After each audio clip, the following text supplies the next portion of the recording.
જ્યારે દીકરો રોટલા આપતો થઈ જાય ને સાહેબ, ત્યારે મા બાપને ડરવું પડે છે. ક્યાંક કોઈક વાત ખરાબ લાગી જાય તો રોટલા આપવાનું બંધ ના કરી દે. જ્યારે ખરાબ સમય હોય ત્યારે લોકો હાથ પકડવાને બદલે ભૂલ પકડતા હોય છે.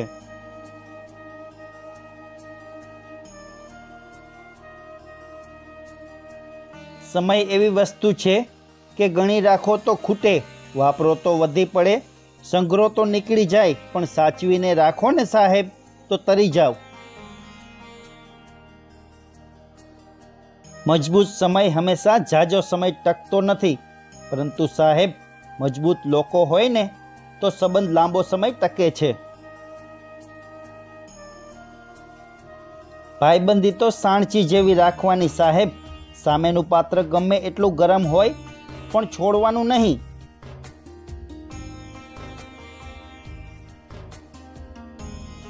કોઈ કોઈનું નથી આજના આ કળિયુગમાં સાહેબ. મેં પૈસા આપી અને સંબંધ ખરીદતા ઘણા જોયા છે, પરંતુ તે સંબંધ ટકતા નથી. ભાગ્ય એટલે સાચા સમયે સાચી જગ્યાએ સાચા માણસોનો સાથ મળે ને તેને ભાગ્ય કહેવાય સાહેબ.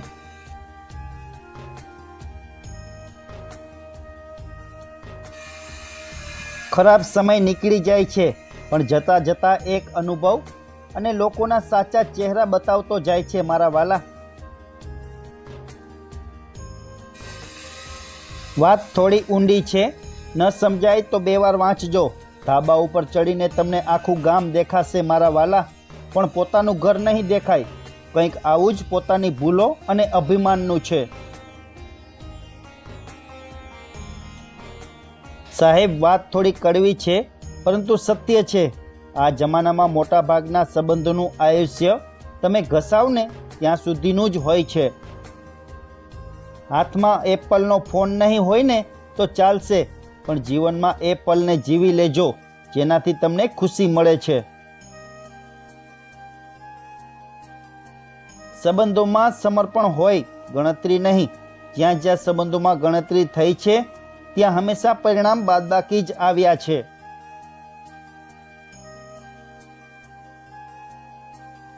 જો કોઈ તમારા વિશે ખરાબ બોલતું હોય તો જીવ ન બાળવો, પરંતુ ભગવાનનો આભાર માનવો.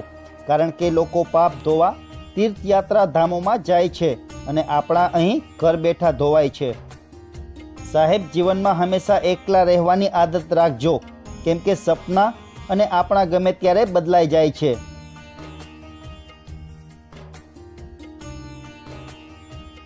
જે કહી દીધું કે શબ્દો હતા, જે ન કહી શક્યા એ લાગણી હતી, અને જે કહેવું છે છતાં નહીં કહી શકતા એ મર્યાદા છે.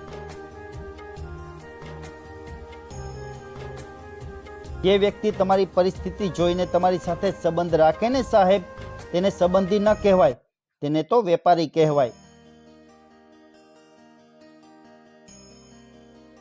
મા બાપ તમને રાતે એટલા માટે વહેલા આવવાનું કહે છે કે ઉજાગરા તો કોઈ નહીં જુએ, પણ ધજાગરા આખું ગામ જોશે. સાહેબ કોઈ સંબંધીઓ સાથે બોલીને બગાડવું ને એના કરતાં શાંત રહીને સંબંધ ઓછા કરી નાખવા વધારે સારા.